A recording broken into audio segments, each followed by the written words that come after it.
What's going on, ladies and gents in Cyberland? Coming back to you with another game review. This time we're moving on to the sequel to Mega Man X, the great Mega Man X, Mega Man X2.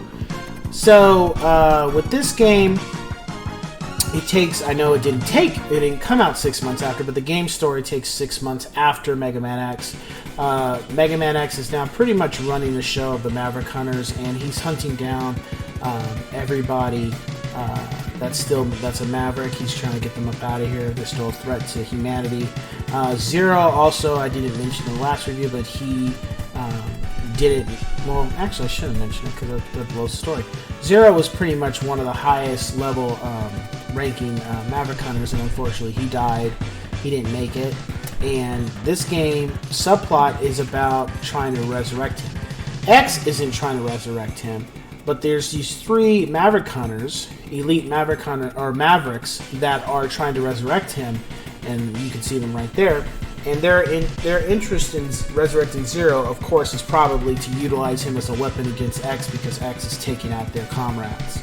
And that's pretty much the basis of the story, at least from that aspect. With that being said, the same things that are in this game or that were in X1 or in X2, one thing I didn't mention was the difference. Like the original Mega Man's had the energy tanks where you have to keep getting them, and this one is called the sub tank, which is an energy tank, but once you get it, you just have to keep filling it up. Once you use it, just fill it back up with energy that you get from killing guys. And the max you can have is 4. Also, with the first one, same thing in here. Heart tanks, same thing with the first one. You got Dr. Light capsules that you can equip to make you stronger and faster and just better, easier to get through the game. As far as the music, I felt here we go. We've got a capsule right here. I think this is the leg enhancement. As far as the music went, music for the first one was better. But I did enjoy the tracks in the second one just as much. I just like the first one. The first one's just more special to me. Because when I got Mega Man X2, it was way after playing 1. It wasn't a game I got right away, I think. But regardless, when I did play it, I had a good time. It was just felt it had the same appeal. It was different to some degree. There were like the computer chip graphics that they had for the Super NES. They were really pushing the limits with that. As far as difficulty, outside of trying to get Zero's parts from these guys like this one, from those 3 Mavericks, the game pretty much was it was a lot easier than 1. The biggest worry was that, and I always made sure I was equipped in energy tanks for these guys, even though I didn't have all the enhancements.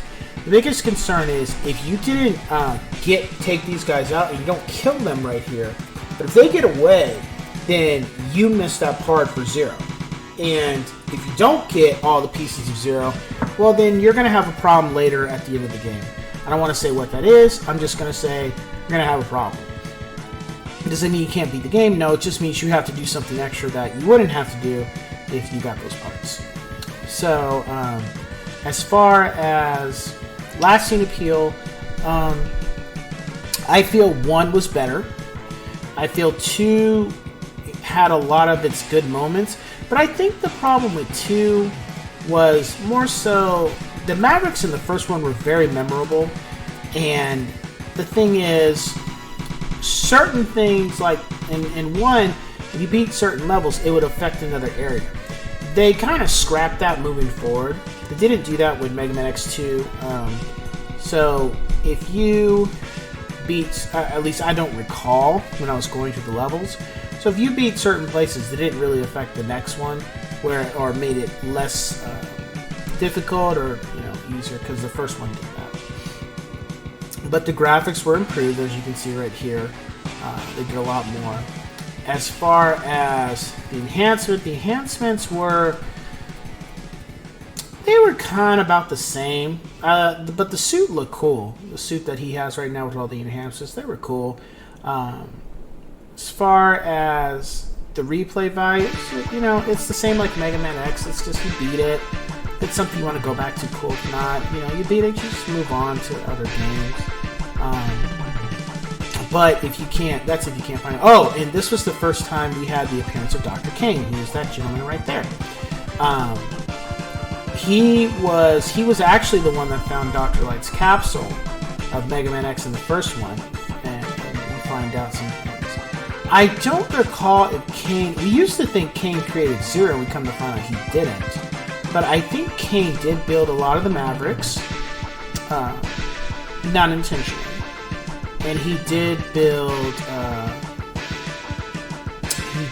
Sigma, but he didn't expect for them to go to WoW out like they did. They turned Maverick. And of course, as you can see the diagram right here, like that's the boss's place, but that's the screen. It was kind of interesting too. The one thing I didn't like about that, when it showed the villains and stuff, is it was all like staticky and stuff. I was just like, man, can I get a clear picture of these guys? And that's just me being a little facetious, but I'm just saying. It's like the first one you had a clear picture, it's all nice and big. This one's all a little tiny and it's all staticky and stuff. I'm like, I didn't really get the point of that. As far as difficulty, Mega Man X2 was easier, and really it was easier just because, for me, I think it was easier because I already had a history with playing 1. So I really knew what I needed to do. Okay, for me, find a guy that's easier to beat than the others, take him out first, and then take his ability to see who it works on the best, and kind of go through a game like that. And I was able to get through, honestly, I think I got through Mega Man X2 on the first time faster than I did Mega Man X.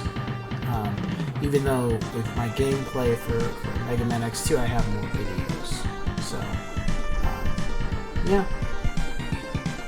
As far as everything else with the game, it's a good game. It's a good nostalgia. I mean, for my rating, I would give this again a 5 out of 5 yes sirs, because in my view, Mega Man X1, really Mega Man X1 through 4 were the best of the X series, and of course I'll continue to, when I rank them at one point, I'll go into why. But as you can see right there, we have Zero's body parts, and his eyes are of course closed. But the thing that gets me, I remember that move too. But the thing that gets me about Zero was, first of all, how did they even come across parts? Because when he died in the first one, there was no body. So where did the body parts come from? So that was always kind of weird to me. Yeah, it was just like, it was that the graphics were about the same, but they did have some elements where they upgraded and had it, that 3D chuck they were using for specific Super NES games back in the day. It did have that little digital lies, like graphically 3D kind of looking art for this boss or this scene or something. So that was cool. Here we go. The famous Shoryuken.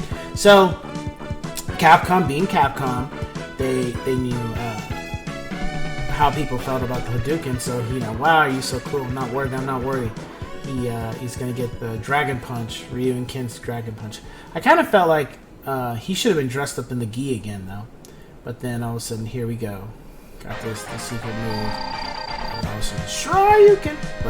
But it's just interesting because he doesn't Shoryuken. He doesn't say anything. It would have been cool to be like Shoryuken. And the thing about the Dragon Punch again, just like the Fireball. Use it properly. Whoever you use it on, it kills them in one hit.